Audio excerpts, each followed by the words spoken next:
in the studio with me is Sarah van Gelder, the co-founder and editor-at-large, of Yes Magazine, and author of the new book. Where'd it go? Here it is, right here. Oh, there it is on the screen too. The Revolution Where You Live, stories from a 12,000-mile journey through America. You can read about it at yesmagazine.org. You can tweet her at Sarah van Gelder. Sarah, welcome to the program. Welcome back, actually. You've been on the program before. Yes. It's great having you with us. So, geez, a 12,000-mile journey through America. That sounds like fun, actually. It was. I spent 4 months on the road in a little camper and a pickup truck and visited places I'd never been to before. What did you learn? I learned how much people love where they live, that people have this deep connection to their place, whether it's an urban neighborhood or it's a ranch in Montana, and they're willing to do a lot to protect it. So I learned about a kind of power that people have in their communities that I think is an untapped source of resistance in this era, in this Trump era, and an untapped source of creativity to create the kind of world that people actually want. Are you familiar with Thom and his work at the Community Environmental Legal Defense Fund, CELDEF? Yes. Mm-hmm. He is doing that. I mean, That's right. he's going into rural communities that are about to get whacked with anything from fracking to a hog farm and helping them pass local ordinances to keep those guys out. I mean, it's That's right. It's pretty impressive. I mean, it just seems like, I was talking to Larry Cohen the other day, the president of ourrevolution.com, Bernie's, the heir to Bernie's candidacy or campaign. And he said, there's, I don't remember the exact numbers, but it's in the neighborhood of 3,200 counties in the United States. And in a little over 2,000 of those counties, the Democratic Party functionally does not have a presence. And, in probably 1,000 of them, they're not even putting up candidates. And it's like, we've got to turn this thing around. Right. And I think that local control of your economy and pushing back against the big toxic polluters and everything, it seems like a starting point, isn't it? Oh, that's right. And what I found is so many different communities have their own starting points. In some cases, it's that pushback against a pipeline or a coal mine. In other places, it's people saying, we need a new economy and we're going to build it ourselves. In other cases, it's people who are running for office and winning. Mm-hmm. So it's all of the above, and I think each community has a somewhat different take on that.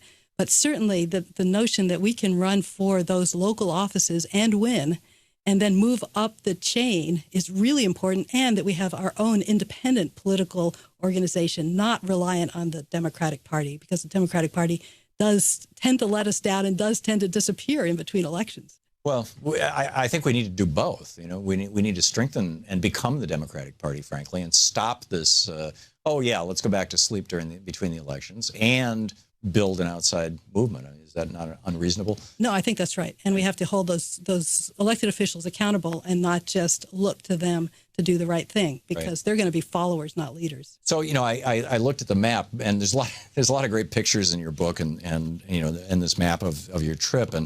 And you traveled through a lot of areas that, frankly, were carried by Donald Trump or were close to being carried by Donald Trump in the last election. And Republicans, what do you think was unique about them that causes them to, that caused them to be Democratic 30 years ago and causes them to be Republican now? I mean, we all know that the big flip that happened in 64, 65 through 67, basically, all the changes in civil rights laws and things, motivated a lot of Southern Democrats, white Southern Democrats, to become Republicans. And certainly Richard Nixon and then Ronald Reagan even more effectively after that did the Southern strategy to pull those people in. But aside from racism, just naked racism, what else is there? Well, I think it's a sense of economic exclusion. I think people are living in parts of the country that have been suffering for a very long time. The middle class has been in this stagnation mode. Meanwhile, Hillary Clinton kept talking about how great the economy is doing. And I think people felt like, there's a disconnect here. I don't feel great. I'm in debt. My kids can't go to college. My healthcare premiums are going up.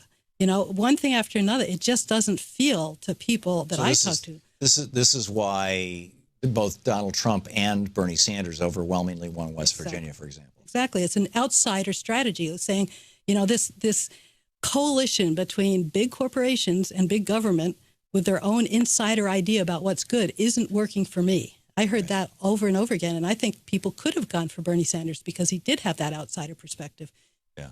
And if they had a choice between an insider and outsider, a lot of people were just willing to go with Trump because they were so fed up. Well, I think that's been the case since 2000, frankly, and that was Barack Obama's appeal, was that he presented himself as an outsider, actually in both elections, and although he turned around the economy and he prevented us from going totally crazy for 8 years. It's although so much of what he wanted to do was just blocked by the Republicans. We're talking with Sarah van Gelder, her new book, The Revolution Where You Live, Stories from a 12,000-Mile Journey Through New America.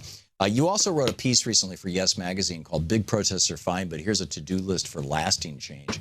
Are those the things that we've been talking about, or are there other things that you would suggest? They're related to that.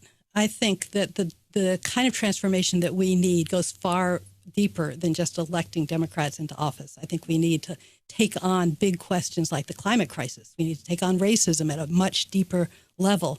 We need to take on inequality that's so pervasive and continued to be a problem under Obama, although he did, I think, what he could. So we need to take those on, and some of those issues we can take on best in our communities.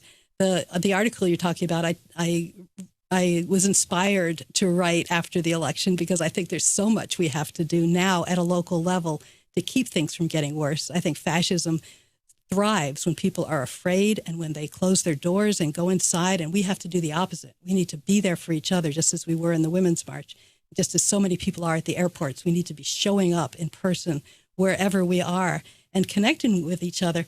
And one of the amazing things that happens when we do that connection is that people get a sense of joy and a sense of empowerment, and they say, oh, we don't have to let ourselves just get beaten down. We can actually meet up with our peeps and make the good things happen where we are. So from that foundation of reconnection, I think we're much more powerful at resistance, which is my second R, because we have so much we're going to need to be resisting now. And from there, we can also be doing the revitalization in our communities. We don't have to lose our dreams for beautiful solutions where we live. We can keep making those happen when we succeed in reconnecting and resisting.